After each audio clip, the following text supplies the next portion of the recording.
E aí, estudantes? Oi, galerinha do nono ano. Tudo bem com vocês? Como é que vocês estão? Aqui é o professor Felipe, tá? Estou aqui para gravar mais uma videoaula de história para todos vocês. De olho na tela, vamos aqui entender a nossa temática de hoje. Olha só, o título da aula é A América Manifesta o Seu Destino. Mas América com muitas aspas, e a gente vai entender o porquê disso, né? A gente vai fazer uma diferenciação aqui também, gente, muito importante, que a gente precisa entender, que está inclusive aqui na capa do nosso slide, tá? Nós às vezes zoamos, né, os estadunidenses, as pessoas que moram nos Estados Unidos, porque eles não sabem geografia, né, como tem aqui no meme, né, não tem noções básicas de geografia, que às vezes é verdade, né, mas por causa da cultura imperialista dos Estados Unidos, né, e eles falam que os Estados Unidos é a América, né, mas não, gente, a América é desde aqui parte da Groenlândia, do Canadá, até a pontinha, né, da Argentina e do Chile, até o finalzinho ali. São três Américas: América do Norte, América Central e América do Sul. O Brasil se localiza na do Sul, os Estados Unidos se localizam na do Norte. Na Central, por exemplo, nós temos ali, né, Cuba, né, Nicarágua, Panamá, né, um monte de países ali, ilhas, né, as ilhas do Caribe. Então são três Américas, né? Na verdade é o continente americano, a América toda, né, grandona aqui, dividida em três subcontinentes, três partes ali, do norte, central e do sul. Né? Então, estadunidense que fala aí que Estados Unidos é a América, nós somos América, we are America. Não, tá errado, vocês são estadunidenses. Vocês são dos Estados Unidos. Vocês são americanos também, porque vocês moram dentro da América, óbvio, né? Mas vocês não têm a exclusividade de serem americanos. Americanos somos todos, né? Brasileiros, peruanos, bolivianos, mexicanos, canadenses, né? Cubanos, panamenhos, colombianos, argentinos, todo mundo, né? Todo mundo é americano. A América tem mais de 35 países aqui, né? Não é só os Estados Unidos. Os Estados Unidos é Estados Unidos. Tanto que a gente chama o cidadão que mora nos Estados Unidos de norte-americano, assim como pode se chamar o mexicano de norte-americano e o canadense também de norte-americano, porque eles estão na América do Norte, esses três países, ou a gente chama de estadunidense, tá? É um nome comprido, mas é porque o país chama Estados Unidos. Então nós chamamos de estadunidense, porque americanos somos todos, tá? Então não referenciem assim mais nas aulas, por favor. Nós temos que ter essa diferença. Se for falar de americano, eu vou entender que você está falando de peruano, boliviano, brasileiro, mexicano, cubano, canadense, tá? Agora, se você falar estadunidense, aí sim eu vou entender que você está falando dos Estados Unidos, tá bom? Então é isso. Vamos ter essa diferenciação, tá bom? A gente já aprendeu aqui um conceito, né? Já de cara na capa do nosso slide. Vamos então para o segundo slide agora, para a gente entender melhor isso, né? E hoje está bem comédia aqui a aula, está bem engraçadinha, né? Vamos lá. A doutrina Monroe. Vamos entender o que é isso, né? Primeiro a gente tem que entender o título, né, da aula que eu falei para vocês. A América manifesta o seu destino. Nós temos que entender que os Estados Unidos, né, eles sempre tentaram ali, conseguiram e conseguem até hoje, né, guardar, tutelar os outros países da América, que influenciar, né? Tipo mandar, entende? Comandar algumas coisas, influenciar, sabe? Tomar algumas decisões. É como se fosse o protetor, entre aspas, da América, que ele se autoproclamou, né? O país, os Estados Unidos, o governo dos Estados Unidos se autoproclamou aí como protetor da América, né? Para que as potências europeias não chegassem mais aqui.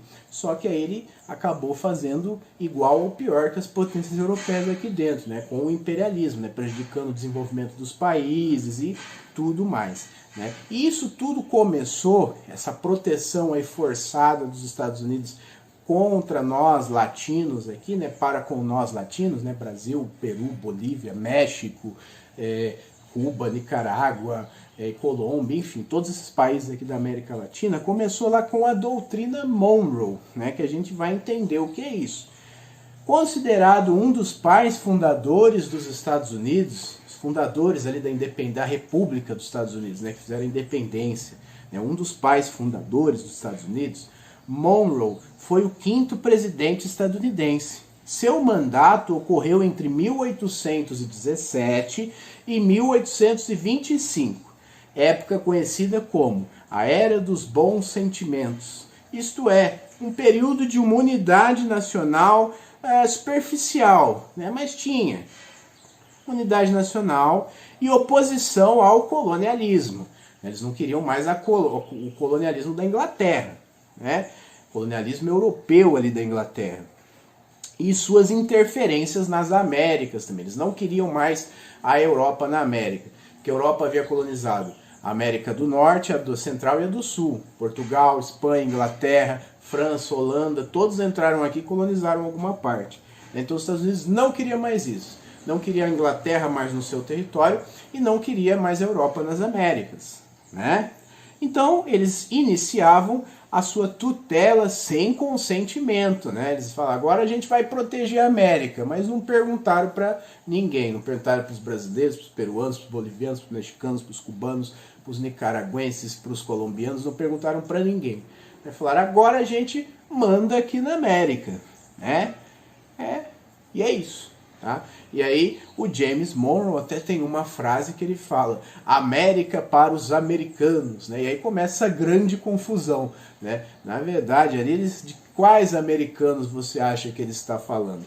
Né? Logicamente dos americanos dos Estados Unidos, né? América para os americanos. Essa frase ela é muito contestada e muito zoada também, né, gente? E quando ele fala isso, né, nitidamente nós já percebemos, né, que por causa dessa tutela forçada que os Estados Unidos impõem à América Latina, esses americanos que estão na frase do Monroe não são os americanos dos 35 países do continente americano, e sim apenas os que moram nos Estados Unidos. Né? Que americanos são esses? Né? Os que nasceram nos Estados Unidos. Né? Só se for esse. Então é isso, gente. Os Estados Unidos começam a tutelar a América aí forçosamente. Falar, agora eu protejo vocês aí, eu que mando em vocês, eu que lidero o bonde aqui, sem consentir, sem ter o consentimento de ninguém. Né? E começa isso no século 18 e 19, ali. Né? 1800, século 19 já, né? A partir de 1800 já começa ali a praticar o imperialismo, né?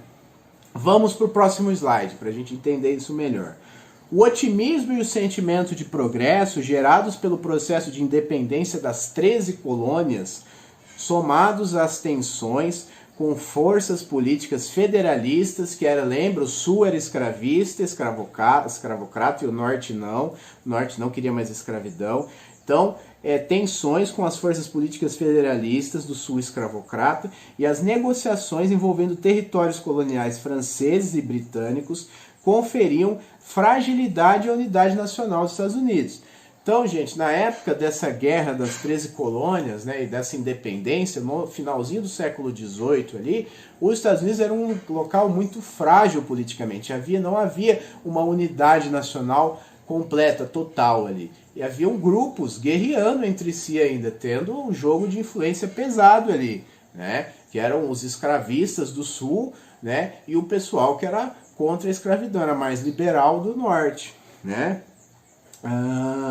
Foram indicadores dessa fragilidade, por exemplo, né, para provar que o negócio estava bem frágil ali, que havia várias disputas, né, foram indicadores dessa fragilidade a compra da Louisiana, né, em 1803, que é um território colonizado por franceses e que correspondem aos atuais estados de Louisiana, Arkansas, Missouri, Iowa, Minnesota, Dakota do Norte, Dakota do Sul, Nebraska, Novo México, Texas, Oklahoma, Kansas, Montana, Wyoming e Colorado. Olha só, é uma região gigantesca. Ela passa território de todos esses estados que eu falei. Então eles compraram essa região da França. Então olha como é que o negócio estava bagunçado. Tinha até região francesa ali no meio, né? Eles compraram a Louisiana, né? O negócio estava dividido ali. E aí começa a expansão para o oeste, né? Que é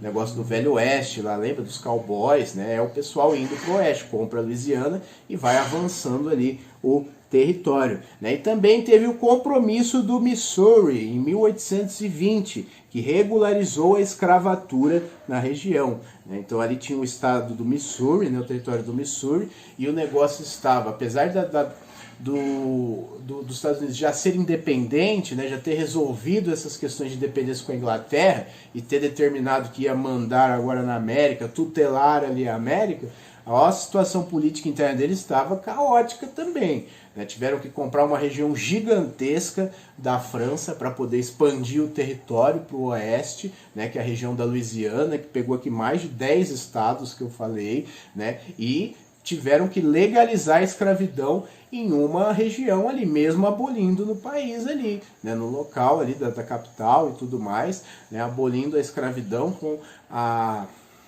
o desencadeamento da Revolução Americana, né? Eles tiveram que deixar uma região escravocrata ainda, né? Porque o negócio estava feio, o pessoal resistiu, né? Havia essa briga, essa contenda. Então, o sistema interno, a política interna, estava muito fragilizado nos Estados Unidos. Tinha muitas brigas, conflitos, guerras, né? E acordos que eles tinham que fazer. Lembre-se, o norte era contra a escravidão, o sul era escravista, queria escravidão, né? Então, tinha esse grande problema, tá bom?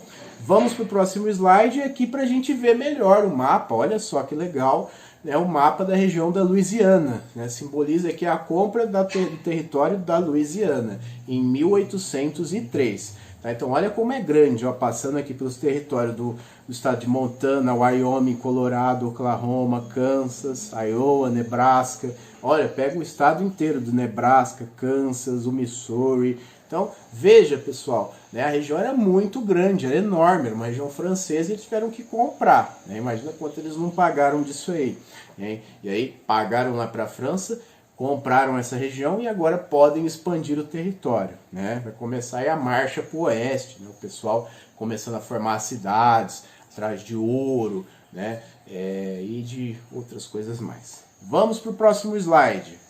Destino manifesto, a gente tem que entender isso. Lembra o título do slide? A América manifesta seu destino, né? Então tem tudo a ver com isso aqui. O destino manifesto no século XIX.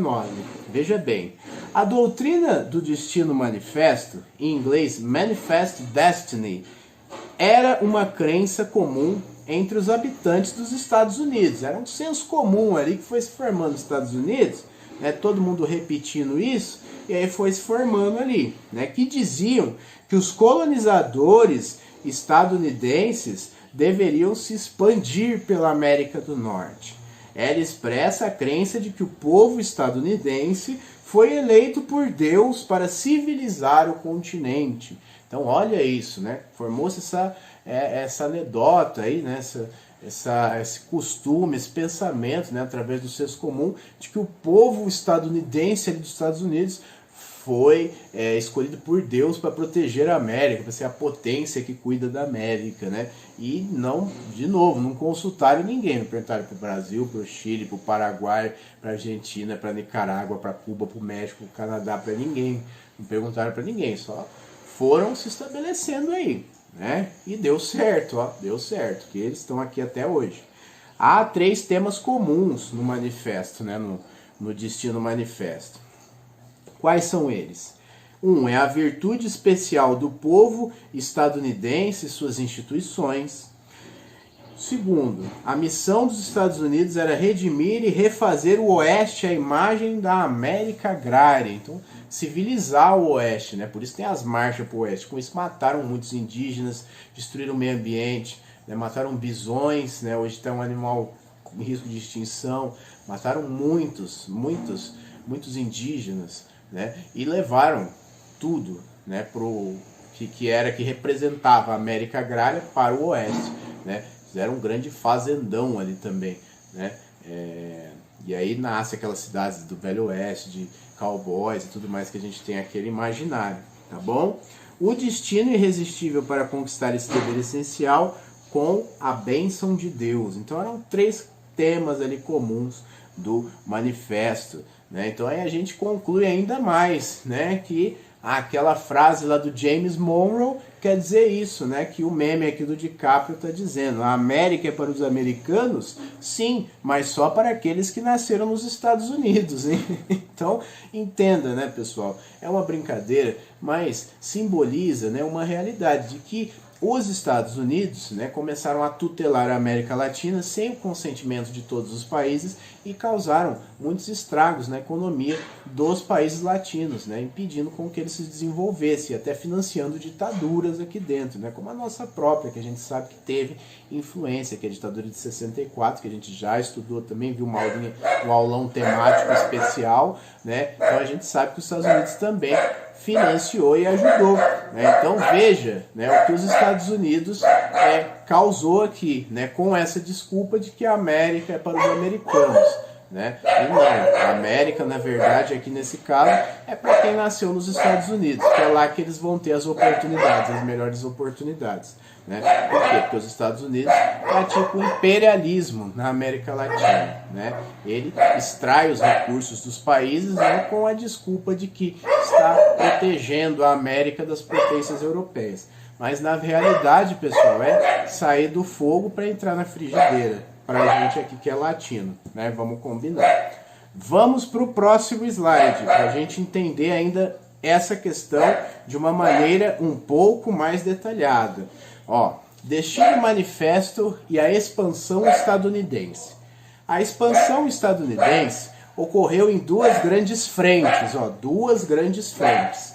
A primeira aconteceu com a ampliação das fronteiras do Atlântico ao Pacífico, pela compra ou conquista de terras, e a segunda com a política imperialista na América Latina, visando a exploração de riquezas minerais, como empresas mineradoras no Chile e na Bolívia, a exploração petrolífera no México e na Venezuela, as empresas açucareiras em Cuba.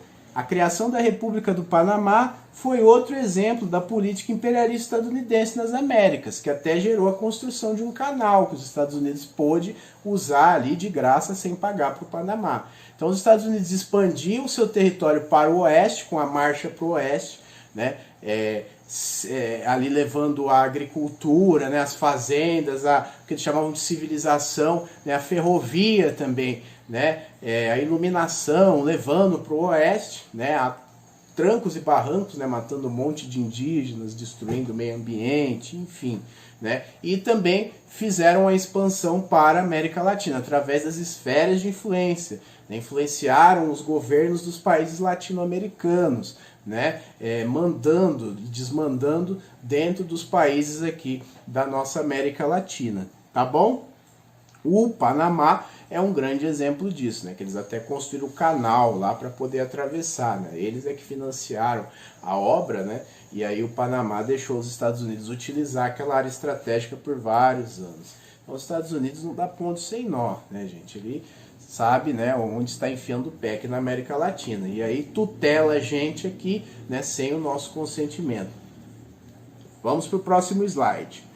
Guerra mexicano-americana é uma coisa que a gente tem que entender aqui muito bem, porque aí a gente vai também compreender a questão imperialista dos Estados Unidos, como que ele foi praticando esse imperialismo dentro da América Latina, inclusive através de guerras, como a gente falou, né? Eles compraram territórios, guerrearam, né? Atrapalharam governos, né? Influenciaram, financiaram terrorismo dentro dos países, inclusive, enfim, muitas coisas, uma série de coisas, mas que a gente vai entender melhor aqui através da Guerra Mexicano-Americana. O México foi obrigado a ceder grandes regiões do norte do país para os Estados Unidos, que compreendem inteiramente os estados atuais, né, da Califórnia, Nevada, Texas e Utah, inteiramente o estado do Novo México e a área dos estados de Arizona, Colorado e Wyoming. Então, olha, o México era muito maior, gente.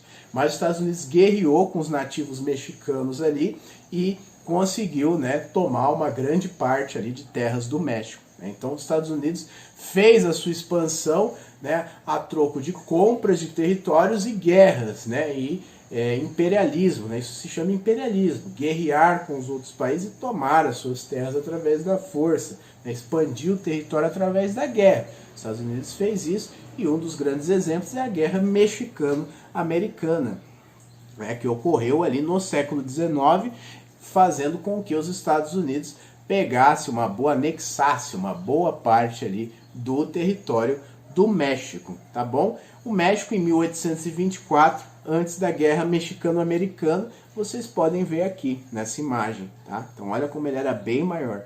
E até ali é o território do Oregon, né? Mas aí ele ficou bem menor, né? Os Estados Unidos pegou aqui a Flórida também, a pontinha, né? A peninsulazinha aqui do lado do México, né? Então papou tudo aí, né? Com a Guerra Mexicano-Americana em 1800, a partir de 1824, tá bom? Então vamos para o próximo slide, para a gente ver agora mais uma temática, né? Que é a corrida do ouro, né? Após a descoberta do ouro na região de Sutter's Mill, na Califórnia, em janeiro de 1848, então já tinha passado um tempinho ali, né?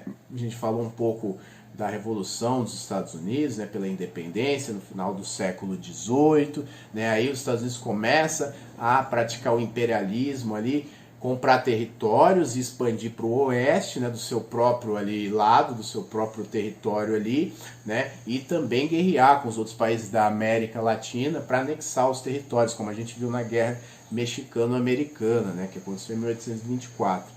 Aí, no meio do século XIX, em 1848, né, garimpeiros denominados de 48ers, que são residentes, e 49ers, são oriundos de outras regiões dos Estados Unidos e do mundo, como mexicanos, chineses, australianos, franceses e peruanos, começaram a se estabelecer e desenvolver a costa oeste. Então, gente, a expansão para o oeste, né, ela já se inicia no início do século XIX e ela se acentua ainda mais no meio do século XIX, porque o pessoal descobre ouro lá, né? E aí vai um monte de gente, tem a corrida do ouro, vai um monte de gente para lá, né? Tem cartazes chamando as pessoas para Califórnia, né? Que é uma terra das oportunidades, você pode garimpar, achar ouro, né? Trabalhar, então vai um monte de gente para lá, de toda a América inclusive, se estabelece lá. Muitas vezes se enriquece, outras vezes não, e as cidades vão crescendo. A costa oeste vai crescendo, né? A parte oeste dos Estados Unidos vai crescendo e vai se populando. As pessoas vão morando lá, né? Vão tendo guerras contra os indígenas, né? Tendo muitos genocídios ali de indígenas também, assim como dos colonos, né? Os indígenas guerreiam e matam também os colonos, mas veja, os colonos estão adentrando a terra dos indígenas, né? Expandindo para o oeste. Então por isso que a gente chama de expansão para o oeste, marcha para o oeste, corrida do ouro, né? Se descobriu o ouro lá e o pessoal foi tudo para lá. E os Estados Unidos começa a tomar a forma como ele é, né? A forma dele grande, de um país bem grande como ele é, a partir da expansão para o oeste e da compra da Louisiana, que a gente já viu lá em 1803, e das guerras ali por território, né? Exemplo México. Então é assim que os Estados Unidos vai se formando, vai ficando gigante, né? Dessa maneira, tá bom? Vamos para o próximo slide e nós vamos entender aqui o que é o Big Stick, que a gente fala bastante disso na história, tá? O Big Stick, que na tradução quer dizer grande porrete, refere-se ao estilo de diplomacia usado pelo presidente Theodore Roosevelt Jr., que foi presidente dos Estados Unidos entre 1901 e 1909, tá? Como corolário da doutrina Monroe, concordava muito, né? Assíduo praticante ali da doutrina Monroe de 1823, né, segundo o qual os Estados Unidos deveriam exercer sua política externa como forma de deter as intervenções europeias, trocando em miúdos, os Estados Unidos devia proteger a América ali, do monstro europeu, das potências europeias, mas ele também era uma potência ali, né? E então, a partir desse pensamento, né, dessa maneira, os Estados Unidos assumem a liderança dentro do continente. né? Principalmente aí com o governo do Theodore Roosevelt e a política do Big Stick. Lembra que os Estados Unidos estavam fazendo guerra com os outros países, anexando territórios, entrando dentro dos outros países, interferindo na política, né, construindo obras, financiando governos. Então tudo começa aí. Os Estados Unidos começam a mandar, entre aspas, aí, mandar na América, tutelar a América, né, a partir aí disso, né, fortemente, pelo menos a partir disso, com a política do Big Stick, né,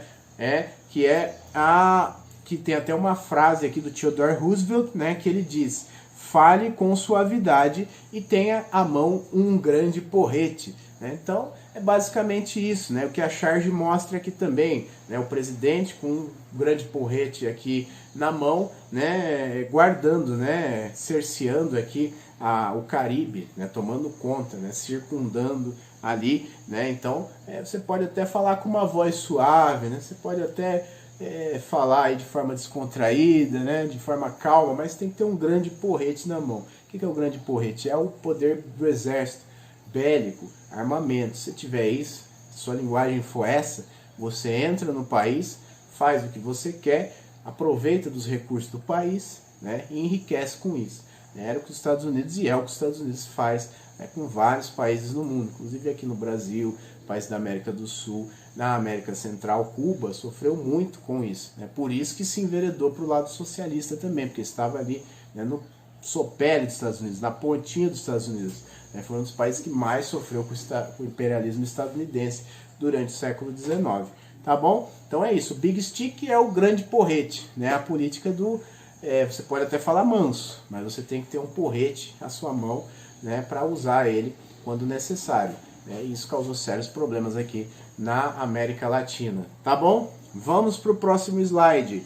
Influência dos Estados Unidos sobre Cuba. Falei de Cuba para vocês, a gente tem que ver esse assunto também, né? A emenda Platt, que foi em 1901, a emenda Platt, ela foi um dispositivo legal inserido na Carta Constitucional de Cuba. Olha só, foi feita uma emenda com o nome Platt, né, em 1901, e inserido na Carta Constitucional de Cuba, né, que era o documento maior do país, pelos Estados Unidos. Então, olha o poder de influência, né, que autorizava ali os Estados Unidos a intervir naquele país a qualquer momento em que interesses recíprocos de ambos os países fossem ameaçados. Mas quem determinava quem eram esses interesses? Óbvio que eram os Estados Unidos, que era o lado mais forte. Dessa forma, na prática, Cuba passou a ser um protetorado estadunidense. Então saiu das mãos da Espanha, que a Espanha era a metrópole que colonizava ali Cuba, e foi para a mão dos Estados Unidos, virou um protetorado. Então olha isso, anexação de território através de imperialismo. Chego lá, coloco o meu exército e falo: vocês vão fazer o que eu quiser, porque eu tenho um exército mais forte que o seu. E foi o que aconteceu com Cuba. Cuba passa a ser um protetorado dos Estados Unidos a partir do século XX já, né? A emenda Platt representou uma ingerência nos assuntos cubanos, restringindo o exercício soberano da política externa e comercial de Cuba. Então tudo tinha que passar pelo crivo, pela aprovação dos Estados Unidos. E aí deu no que deu. Cuba se rebelou e fez uma revolução que até foi para outra ideologia, né, para o socialismo. Então veja o que os Estados Unidos praticou e pratica aqui na nossa América, né, um imperialismo semelhante às potências europeias, né, que eles fizeram aqui também na nossa América, na África, na Ásia. Então os Estados Unidos está tutelando aí a América, né, sem ninguém consentir, né, sem pedir a opinião aí de ninguém, tá bom? Vamos para o próximo slide para a gente fechar isso, tá? Influência dos Estados Unidos sobre o Panamá. Falei do Panamá também, do famoso canal para vocês. Então veja bem, os Estados Unidos participam do processo de independência do Panamá em relação à Colômbia. Então era um vice-reino ali da Colômbia, que era ligado à Espanha ainda, a metrópole que cuidava do Panamá, né? E depois teve sua independência, e aí o Panamá era outro território também que queria se desprender ali, né? A Espanha saiu, né? Mas o Panamá ainda ficou ali grudado à Colômbia, então ele queria sair, queria independência. E os Estados Unidos viu uma oportunidade e ajudou o povo panamenho ali, né? Em 1903, após uma guerra que se chamou Guerra dos Mil Dias, ali na independência. E em 1914, os Estados Unidos ganham o direito de terminar a construção do canal do Panamá, né, que liga o Atlântico, o Oceano Atlântico, fica aqui do lado direito do mapa, ao Pacífico, tá? Então o Panamá fica ali no meio. Então os Estados Unidos construiu um canal, né, que atravessa o meio do Panamá ali para poder passar entre os dois oceanos e ganhou o direito de uso por anos. E aqui no mapa você pode ver como que isso é na prática, né?